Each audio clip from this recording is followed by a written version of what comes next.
I want to amplify on a couple of things. We have about 20 minutes left, and I want to get into a couple of other points. Scott, you mentioned the ethics of the so-called of asking for money or approaching a grateful patient. You said that a third of doctors don't like that idea, and they have some ethical issues with it. So I have a couple of questions. One is, what are those issues? And second, what is your approach to a doctor who says that? Do you simply say, well, okay, you don't feel comfortable doing it, that's the end? Or do you approach it and how do you, quote, rehabilitate that doctor? Yeah, so I mean, I think there's writings about this, right? Like you never want to take advantage, is what they're thinking, of their patient and physician relationship, and to be able to, in their minds, to be able to benefit financially because of that relationship, they feel is unethical. I come from a different perspective. I believe that philanthropy is a part of the healing process. The thing about them, and this is hard with physicians, it's not about you. It's about them. And it's about, we believe that there's a hole in people's heart that can only be filled by generosity and service. We believe that if the treatment worked, or if the treatment didn't work, which might be even more meaningful, is that patient wants to put a stake in the ground to say, this might not have worked for me, but I need to do something. And so I'm going to make sure that the next patient or the next has a better experience than me. Or if they had a great experience, they would say, we need to make an impact here, because I can't believe the care that I received, and I want to make sure that this care never goes away. And so that shift from, and again, it goes back to Jim's stance, right? It's like philanthropy is something that's about the benefactor here and here. If you look at it as a, Jim, can you explain the I thou, I it dynamic? If you look at it as a way to get money, then I don't want to play in that space. I don't want to play in that space at all. Yeah, I have a couple points, Arlen, to your question to add to Scott.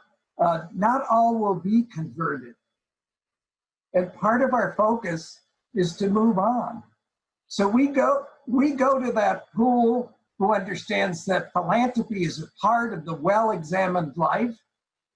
And we get to a point in our lives where we finally realize that life is just about passing each other along, caring and sharing. I mean, you got to go back and read Darwin again. Yes, he said survival of the fittest, but 6 times more than that.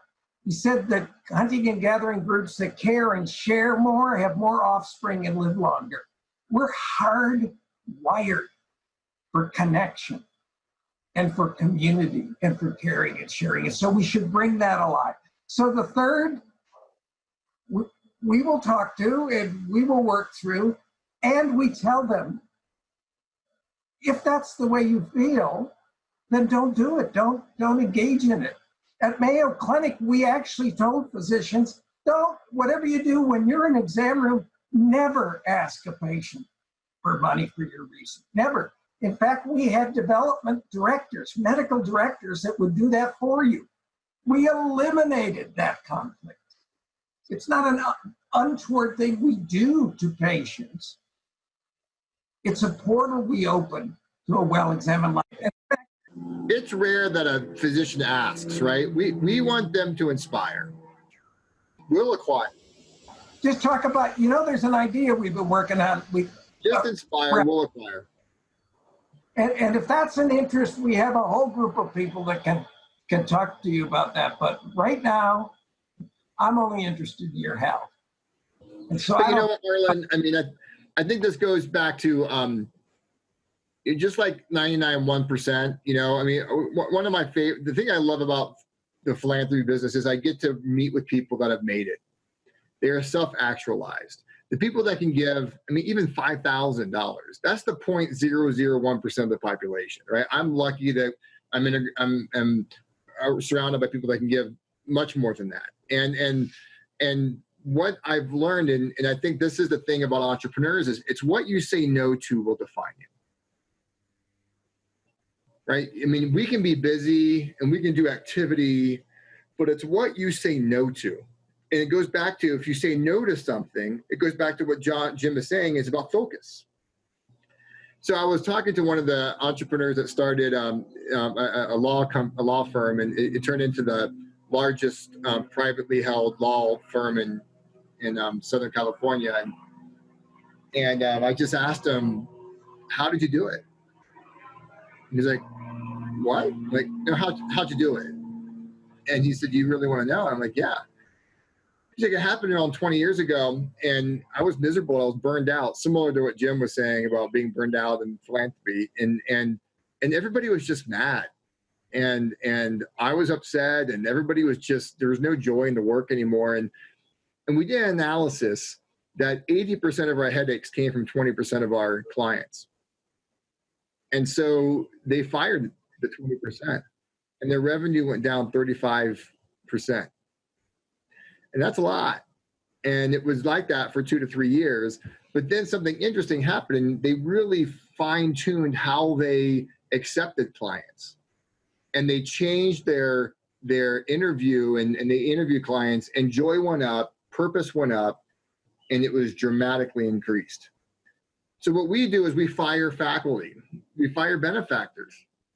People like, faculty that, we have faculty that have amazing philanthropic potential. And what happens is teams around the country, they surround those faculty members thinking that sometime that faculty member will turn and we'll be able to really get this philanthropy. And they spend so much time with that person.